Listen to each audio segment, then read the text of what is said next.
नमस्ते मेरे प्यारे बच्चों। आप सब लोग कैसे हो?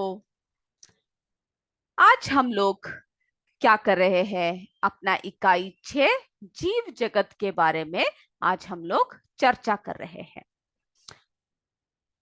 तो जीव जगत क्या है? हमारे चारों ओर पाए जाने वाले पशु पक्षी हो, पेड़ पौधे हो, पत्थर हो, पहाड़, नदी, नाले। जब हम अपने चारों ओर देखते हैं तो बहुत सारे वस्तुओं को हम देखते हैं और हम यह भी जानते हैं कि इसमें से कुछ में जीवन है और कुछ में नहीं, है ना? कई चीजों में क्या है? जीवन है और कईयों में नहीं है। मछली, खरगोश, हिरण, तोता, गिलहरी, मनुष्य, पेड़ पौधे आदि क्या है? सजीव है। जबकि पत्थर, चट्टान, जल आदि कैसे वस्तुएं हैं? निर्जीव है। तो सजीवों में कुछ विशेष लक्षण पाए जाते हैं जो उन्हें निर्जीवों से अलग करते हैं। तो हम लोग सबसे पहले बात करते हैं सजीवों के लक्षण। ठीक है, सबसे पहले हम किसके बारे में बात कर रहे हैं? सजीवों के लक्षण कि क्या क्या लक्षण होते हैं सजीवों के लक्षण। तो जैसे कि सभी जीवों में पोषण, श्वासन, उत्सर्जन, संवेदनशीलता जैसे क्रियाएं अनवरत होती है। हम इन्हें क्या कहते हैं? जैविक क्रियाएं कहती है। यानी जो जीवन जिनमें होता है उनमें क्या होता है? जीवों में पोषण होता है, श्वास लेते हैं हम सब, है ना? उत्सर्जन करते हैं, संवेदनशीलता होती है और ऐसे बहुत सारे क्रियाएं हम लोग करते हैं। तो सबसे पहले हम लोग पोषण की बात करते हैं। ठीक है, सबसे पहले हम लोग किसके बारे में बात कर रहे हैं? पोषण के बारे में। सबसे पहले हम लोग किसके बारे में बात करते हैं? पोषण के बारे में। हमारे शरीर को संचालित करने के लिए, है ना, सुचारू रूप से संचालित करने के लिए हमें किसकी आवश्यकता होती है? हम सबको किसकी आवश्यकता है? ऊर्जा की आवश्यकता होती है। किसकी आवश्यकता होती है हम सबको? हम सबको पोषण के लिए हमारे शरीर में किसकी आवश्यकता होती है? ऊर्जा की आवश्यकता होती है ना? और यह ऊर्जा कहाँ से प्राप्त होती है बच्चों? यह ऊर्जा हमें भोजन से प्राप्त होता है। तो जितने भी जीवित वस्तुएं हैं उनमें क्या होती है? पोषण होता है। और हमें किसकी जरूरत होती है? ऊर्जा की जरूरत होती है। तो यह ऊर्जा जो है हमें कहाँ से मिलता है? हमें कहाँ से मिलता है? भोजन से मिलता है। ठीक है। अब देखते हैं हम लोग जो पौधे होते हैं। पौधे कैसे हैं? पौधे जीवित, है ना? तो सजीव है। तो जो पौधे हैं उनको भी क्या चाहिए? पौधों को भी क्या चाहिए? भोजन की जरूरत होती है पौधों को, है ना? तो पौधों में जो प्रकाश संश्लेषण की जो क्रिया है वो आपने पढ़ा होगा, प्रकाश संश्लेषण, है ना? इसमें क्या होता है? जो पौधे जो है सूर्य की उपस्थिति में, है ना, सूर्य प्रकाश की उपस्थिति में अपना भोजन तैयार करते हैं।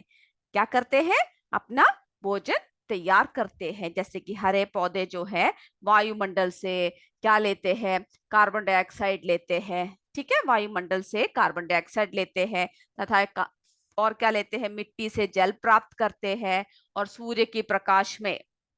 उपस्थित सूर्य के प्रकाश में उपस्थित किरणों से वे क्या बनाते हैं? स्वयं भोजन का निर्माण करते हैं। इसीलिए इन्हें क्या कहते हैं? स्वपोषी कहते हैं। ठीक है, क्या कहते हैं? स्वपोषी कहते हैं। तो कार्बन डाइऑक्साइड लेते हैं और जब भोजन बनाने की प्रक्रिया होती है उसमें ये क्या छोड़ते हैं? ऑक्सीजन छोड़ते हैं, जो हम सबके लिए क्या होता है? प्राणदायी, है ना? प्राणदायिनी जो हमारे हवा है वो क्या है, ऑक्सीजन है, जिससे हम लोग क्या लेते हैं, श्वसन क्रिया करते हैं। ठीक है, तो ये आपके किताब में 6.1 में एक डायग्राम दे रखा है, तो उसको आप सब जरा बनाकर भी देख लीजिएगा।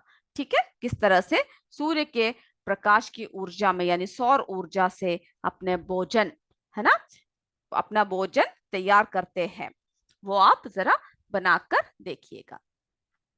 अब जो है, तो पौधों को क्या कहते हैं, स्वपोषी। ठीक है, पौधों को क्या कहते हैं, स्वपोषी कहते हैं। स्वपोषी यानी वो लोग क्या करते हैं, स्वयं अपना भोजन तैयार करते हैं। और इनसे बने हुए इस भोजन को पौधे फूल, फल, बीज, जड़, तना आदि में, है ना, पत्ती सभी में क्या करते हैं, संग्रहित करके रखते हैं। तो जब वो अपना भोजन बनाते हैं, तो जो ग्लूकोज के रूप में वे क्या करते हैं, अपने भोजन को कहाँ कहाँ पर जोड़ कर रखते हैं, कहाँ कहाँ पर बचा के संग्रहित करके रखते हैं, कभी अपने फलों में, पौधों, फूल में, बीज में, है ना, बीज में, जड़ में, तना में आदि ये संग्रहित करके रखते हैं। अब जो है, आपने जंतुओं का, जब हम जंतुओं की बात कर रहे हैं, तो कुछ जंतु अपना भोजन पेड़ पौधों से प्राप्त करते हैं, उन्हें क्या कहते हैं, शाकाहारी। ठीक है, शाकाहारी।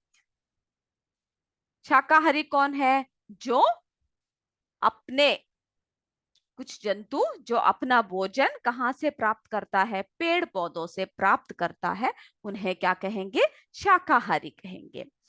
और मांसाहारी, तो जो है मांसाहारी किसको कहेंगे हम लोग, चलिए, पहला शाकाहारी की बात किया, दूसरा मांसाहारी। ठीक है, मांसाहारी कैसे जानवर है, मांसाहारी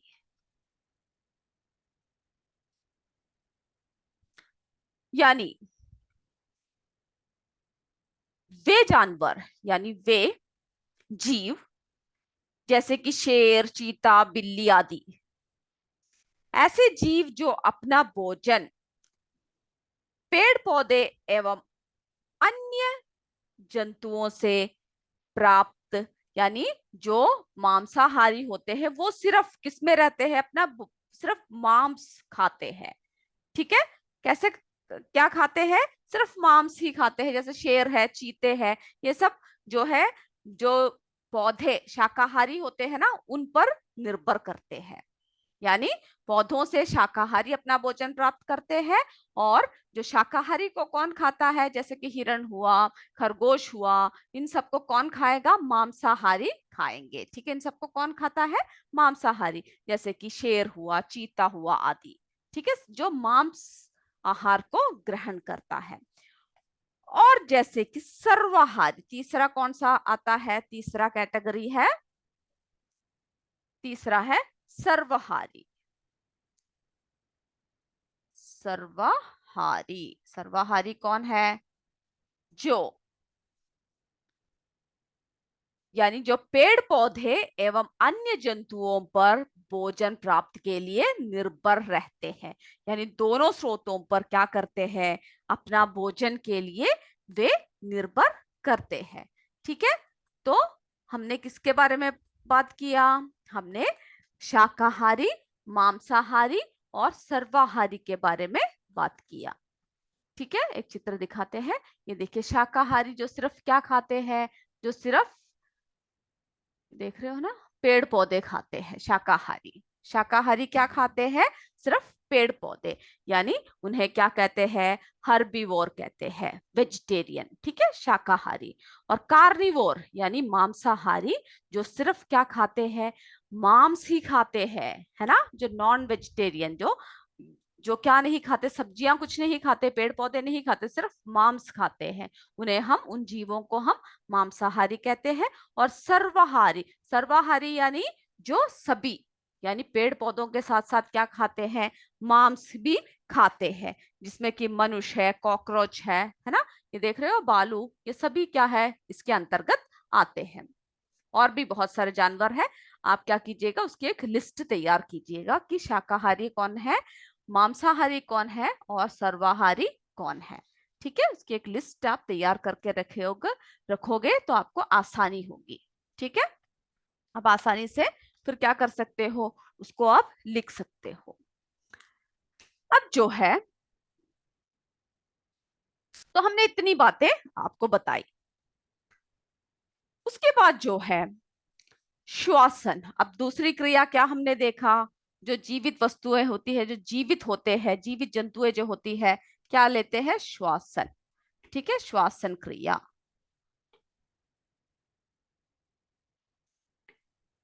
यानी श्वास जो लेते हैं।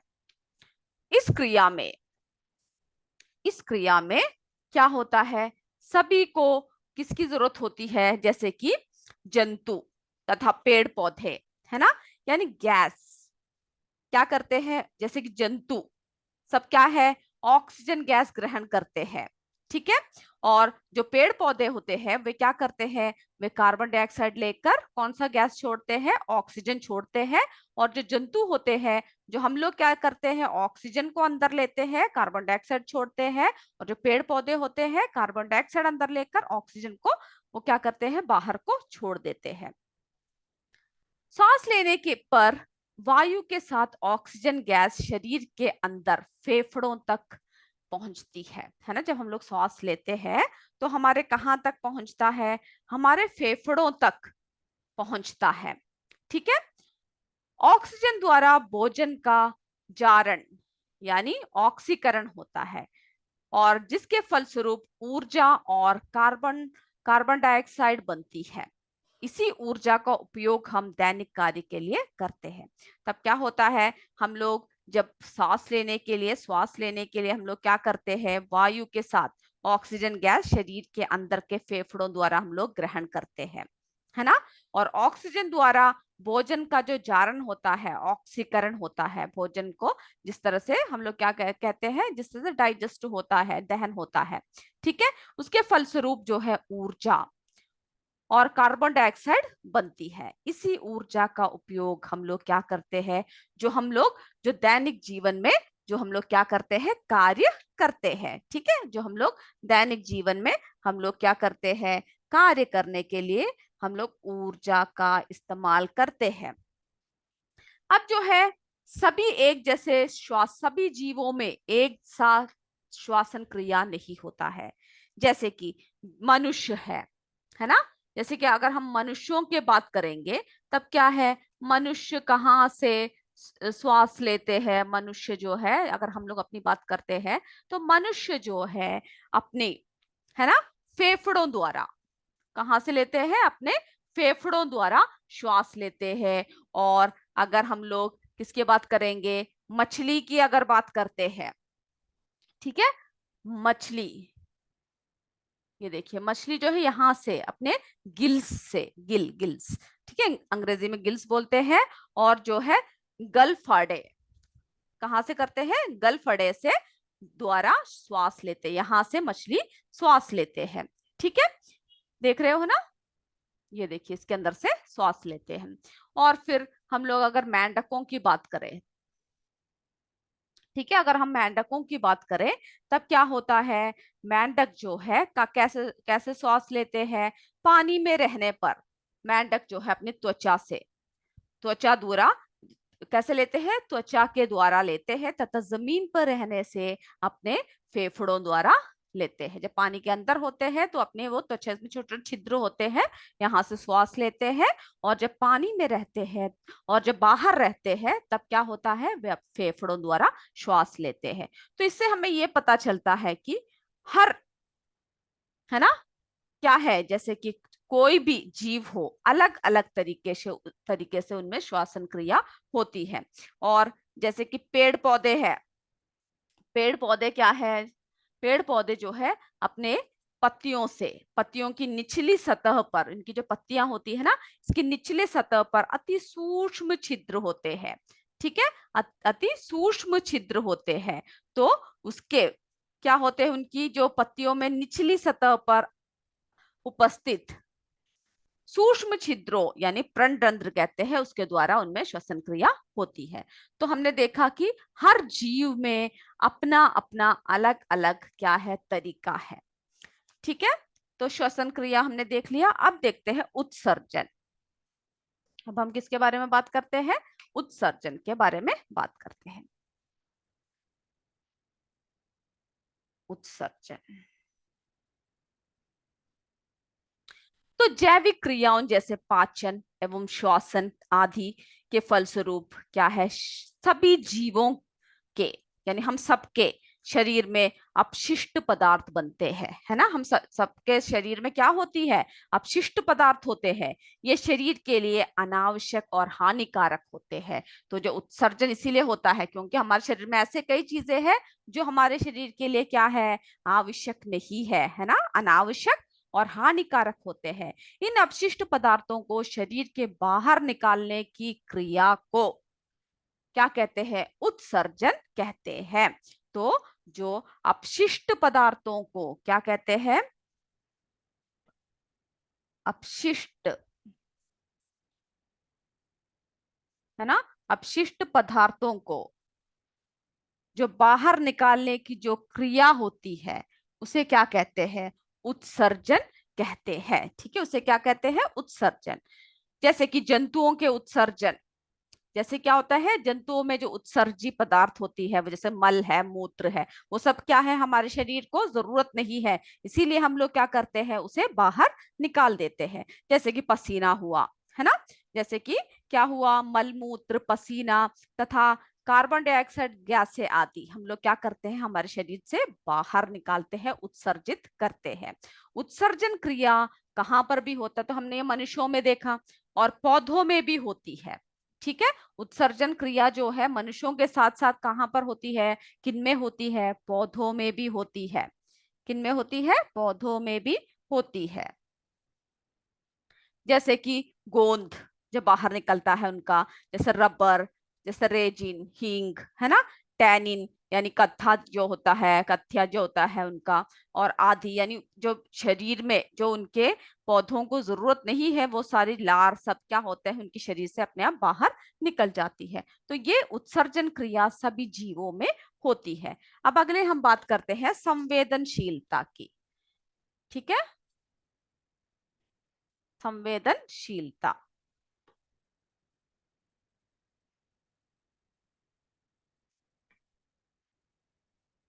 संवेदनशीलता, संवेदनशीलता जो है हम सब में होती है। यानी कभी आपने देखा होगा कि जब अचानक कोई आवाज आती है ना, आप चौंक जाते हो। जैसे कोई पटाखे की आवाज होने पर क्या होता है, जैसे पेड़ में पक्षी बैठे हुए हैं, अचानक एक पटाखा या कुछ भी फूट जाता है, तब क्या होता है, सारे पक्षी उड़ जाते हैं। ठीक है, यदि गर्म वस्तु पर अगर आपका हाथ पड़ जाता है, जैसे कोई गर्म वस्तु या मम्मी आपकी कुछ उबाल रही है या फिर कुछ बना रही है, अचानक आपने उसको छू दिया, तो आप क्या करते हैं, तुरंत हटा लेते हैं। ऐसे नहीं कि आप गर्म इस पर बर्तन पर अपने हाथ रखे ही रहेंगे, है ना, ऐसा कभी होता है नहीं। जैसे ही आपको लगता है कि आपका हाथ गर्म हो रहा है, आप तुरंत अपना हाथ हटा लेते हैं। और मनपसंद पकवान जब बनता है तब क्या होता है, पकवान देखने से ही आपके मुंह में पानी आने लगता है या फिर आपको वो खाने की इच्छा जागने लगती है ना। तो इन सब उदाहरणों में जो जीवों में जो परिवर्तन के प्रति अनुक्रिया प्रदर्शित करते हैं, है ना, जो हम लोग जो जो भी परिवर्तन होता है उनके प्रति जो है, जो अपनी क्रिया, है ना, अपनी अनुक्रिया प्रदर्शित करते हैं। जैसे कि पटाखे की आवाज सुनकर पक्षियां उड़ जाते हैं या आप चौंक जाते हो, है ना, गर्म वस्तु पर हाथ रखने से, आपका हाथ जलने से क्या आप हाथ हटा देते हो, या मनपसंद पकवान को देखकर मुंह में पानी भर आता है ना। तो ये सब क्या है, ये सब आना इनकी अनुक्रिया है। तो किसी भी उद्दीपन के प्रति शरीर द्वारा किया गया अनुक्रिया, तो किसी भी, है ना, किसी भी उद्दीपन के प्रति, यानी कोई भी ऐसी चीज हो जिसके प्रति हमारे शरीर ने कोई प्रक्रिया किया, कोई अनुक्रिया किया, उसको ही हम क्या कहते हैं, संवेदनशीलता कहते हैं। और जो पौधे होते हैं उनमें भी क्या होते हैं, उद्दीपन के प्रति संवेदनशील होते हैं। तो जो पौधे हैं, तो ये हमने हमारी बात की है ना, चिड़ियों की बात की, पक्षियों की बात की, जंतुओं की बात की। तो जो पौधे होते हैं, पौधों में भी क्या होता है, पौधों में भी क्या होता है, उनमें भी, है ना, ऐसे जैसे कि क्या होता है, उद्दीपन के प्रति, पौधों में भी क्या होता है, उद्दीपन के प्रति संवेदनशील होते हैं, वे भी संवेदनशील होते हैं। ठीक है, जैसे कि आपने कभी छुई मुई का पौधा देखा है, यानी लाजवंती। आपकी किताब में भी एक दे रखा है 6.2, उसको जरा आप देखिए। तो जो छुई मुई का जो पौधा है, यानी उसे अंग्रेजी में टच टच मी नॉट कहते हैं, यानी लाजवंती, जैसे ये देख रहे हो, जैसे खिला खिला रहता है, पर जैसे ही आप इसको टच करते हो, जैसे ही छूते हो, ये पौधा क्या हो जाता है, देख रहे हो ना, ये पौधा अपने आप में क्या हो जाता, बंद हो जाता है ना। तो जैसे ही स्पर्श होता है, ये पत्तियां झुककर बंद हो जाती है। तो क्या देख सकते हैं, लाजवंती स्पर्श, यानी स्पर्श क्या है, उद्दीपन, यानी हम लोग जो उसको स्पर्श कर रहे हैं के प्रति संवेदनशील है। ठीक है, इस प्रकार कई फूल प्रातः खिलते हैं, जैसे आप देखते हो सुबह खिले होते हैं और उसके बाद वो मुरझा जाते हैं। जैसे रात की रानी कब खिलती है, रात में खिलती है और दिन में बंद हो जाती है ना। सभी जीव जो है उद्दीपन, उद्दीपन यानी जैसे कि स्पर्श हुआ, जैसे ताप हुआ, प्रकाश हुआ, ध्वनि हुई, है ना, विद्युत आदि, सभी के प्रति हम लोग क्या है, संवेदनशील होते हैं। तो संवेदनशीलता, अगला हमने क्या देखा, संवेदनशीलता जो है वो क्या है, सभी जीवों का प्राकृतिक स्वभाव है। तो संवेदनशीलता भी हमने देख लिया। ठीक है, यानी हम क्या है देखने में, है ना, कि आपने कभी विचार किया है कि आप किस किस प्रकार की संवेदनशीलता का अनुभव कर सकते हैं। जैसे कि हम देख सकते हैं, है ना, सुन सकते हैं, स्पर्श की शक्ति होती है हमें, स्पर्शन शक्ति, गंध हमें महसूस हो जाती है, चाहे खुशबू हो, चाहे कोई भी गंध हो, हमें पता लग जाता है। हम लोग स्वाद का अनुभव करते हैं ना। तो हमने क्या क्या देखा अभी तक, पोषण देखा, श्वसन क्रिया देखा, उत्सर्जन देखा और संवेदनशीलता के बारे में भी हमने बात किया। अब हम अगला देखते हैं, जो जीवों की जो विशेषता होती है, वृद्धि। ठीक है, यानी सभी क्या है, बढ़ते हैं। आप हमेशा किसी भी चीज को या किसी भी वस्तु, किसी भी क्या है जीव को एक जैसा नहीं देखोगे। ठीक है, तो क्या होता है, वृद्धि होता है। अगला क्या है, वृद्धि। ठीक है, यानी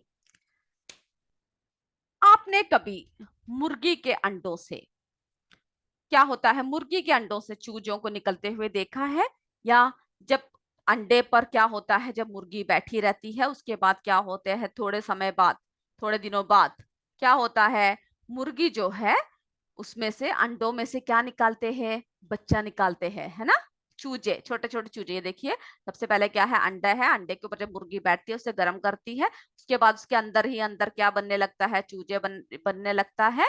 देख रहे हो ना उसकी जो रूप है। उसके बाद क्या हुआ, जब अंडा तोड़कर क्या कौन निकल आया, चूजा बाहर निकल आया।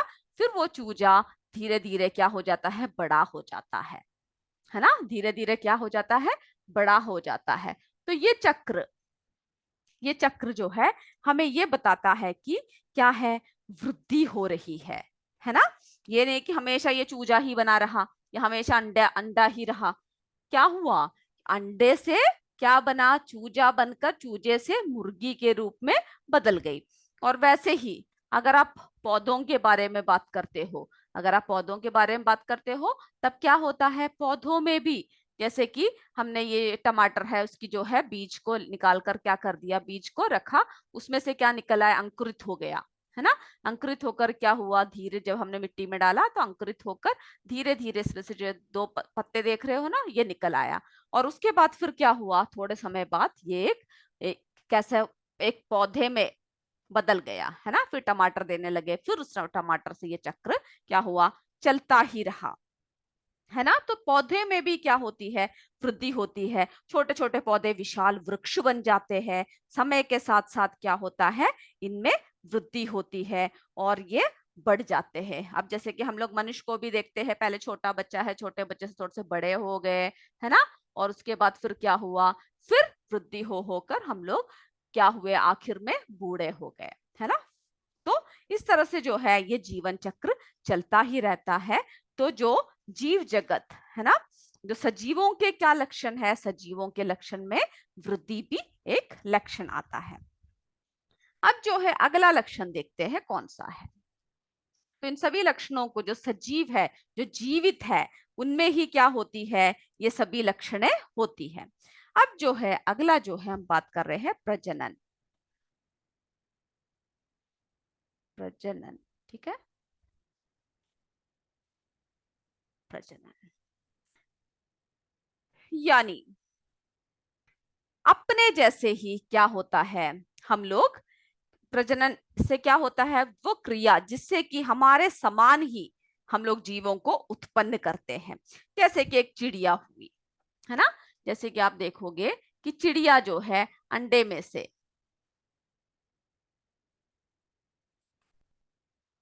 है ना, तो क्या होता है, जैसे कि अपने ही तरह, ये देखिए चिड़िया हुई, चिड़िया क्या हुआ, अंडों में से क्या निकले हैं, देखिए छोटे छोटे छोटे, है ना, छोटे छोटे, क्या हुआ, घोंसले में क्या देते हैं, अंडे देते हैं, जिसमें छोटे छोटे बच्चे बाहर निकल कर आते हैं और बाद में वे बढ़ जाते हैं। और मनुष्य भी, है ना, मनुष्य भी इसी तरह होते हैं, अपने जैसे ही क्या होते हैं, उनकी जैसे ही प्रजनन होती है, यानी बच्चे पैदा करते हैं। जैसे कि शेर है, शेर के जैसे ही बच्चा, है ना। जैसे कि क्या बोलते हैं, बिल्ली है, कुत्ता है, कोई भी, है ना, इन सब में क्या होता है, अपने ही जैसे, है ना, प्रजनन होती है। सब क्या है, तभी क्या है, ये दुनिया आगे चलती है ना, क्योंकि प्रजनन की जो क्रिया है, जिससे छोटे छोटे बच्चे क्या होता है, बाहर जैसे कि बाहर निकलते हैं, जैसे हमने चिड़िया का देखा, है ना, मुर्गी का देखा, और मनुष्य, गाय, कुत्ता, बिल्ली आदि वयस्क होने पर क्या होते हैं, अपने जैसे छोटे छोटे बच्चों को जन्म देते हैं। आपके किताब में भी ये चित्र, एक चित्र दे रखा है 6.4, उसमें आप देखिएगा, ठीक है। सभी जंतुओं तथा पौधों में अपने समान जीवों को उत्पन्न करने की क्षमता होती है। इस क्रिया को हम लोग क्या कहते हैं, प्रजनन। यानी अपने जैसे ही समान जीवों को उत्पन्न करने की जो क्रिया होती है, उसको हम लोग क्या कहते हैं, प्रजनन कहते हैं। उसको हम लोग क्या कहते हैं, प्रजनन कहते हैं, ठीक है। जैसे कि आपने देखा होगा हमारे आसपास जो जंतुएं रहते हैं, इनमें से कुछ क्या करते हैं, कुछ अंडे देते हैं और कुछ क्या करते हैं, कुछ बच्चे पैदा करते हैं। तो आपकी किताब में एक तालिका है 6.1, कौन सा है, 6.1, उस तालिका को आप पूरा कीजिएगा।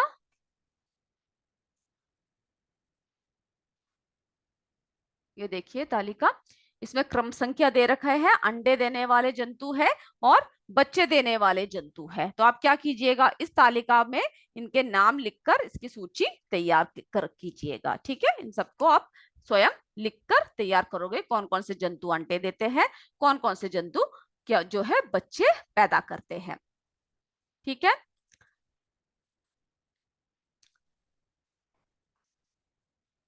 तो जो है हमने इतनी बातें इसमें बताई है आपको। अब जो है सभी जीवों का एक निश्चित काल होती है, ठीक है। सभी जीवों को क्या होता है, एक निश्चित काल होता है। ऐसा नहीं कि क्या हुआ कि हम लोग हमेशा, यानी हम लोग अमर रहे, है ना, ऐसा कभी नहीं होता है। हम लोग जो जन्म लेते हैं, उन्हें उनकी क्या निश्चित है, मृत्यु भी निश्चित है। तो निश्चित जीवन अवधि के पश्चात क्या होती है, मृत्यु होती है। कि सभी, जैसे आपकी किताब में एक चित्र दे रखा है, चित्र 6.5, तो इसमें क्या बता रखा है कि सभी जीवों की जो है, सभी जीवों का क्या है, एक निश्चित जीवन काल होता है, एक निश्चित जीवन काल होता है। अब देखिए इसमें एक एक जीवों का देख रहे हो ना, एक एक जीवों को देखिए। देखिए बिल्ली कितने वर्ष तक जीते हैं, 25 से 30 वर्ष तक जीते हैं बिल्ली। घोड़ा 30 से 40 वर्ष तक। हाथी देखिए 70 है ना, से 90 वर्ष तक जीते हैं। चूहे कितने वर्ष तक जीते हैं, 4 से 5 वर्ष, है ना। तोते जो है 14 से 15 वर्ष। तो इस टेबल को आप देख लीजिएगा। और जो है कछुआ, कछुआ जो है 120 से 150 वर्ष तक जीते हैं, ठीक है। और जो बरगद का जो पेड़ होता है वो 100 से 200 वर्ष तक रहते हैं, ठीक है।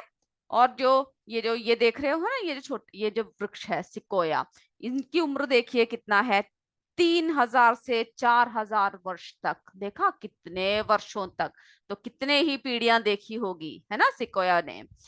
फिर क्या है, गेहूं, गेहूं का कितना है, 5 माह, है ना, 5 महीने तक। फिर ये देखिए बंदर 20 से 25 वर्ष तक रहते हैं। तो हमने ये सभी देखा है ना, कुत्ता 16 से 18 वर्ष तक। और जो मनुष्य है, मनुष्य जो है उनकी कितना है आयु सीमा, 60 से कितना है 70 वर्ष तक। लेकिन हम लोग क्या है, इससे भी ऊपर हम लोग जीते हैं। तो सभी जीवों का एक निश्चित जीवन काल होता है, ठीक है, एक निश्चित जीवन काल होता है। तो ये क्या है, ये तालिका जो है आपको ये बताता है कि कुछ जंतुओं तथा पौधे का जीवन काल, ठीक है।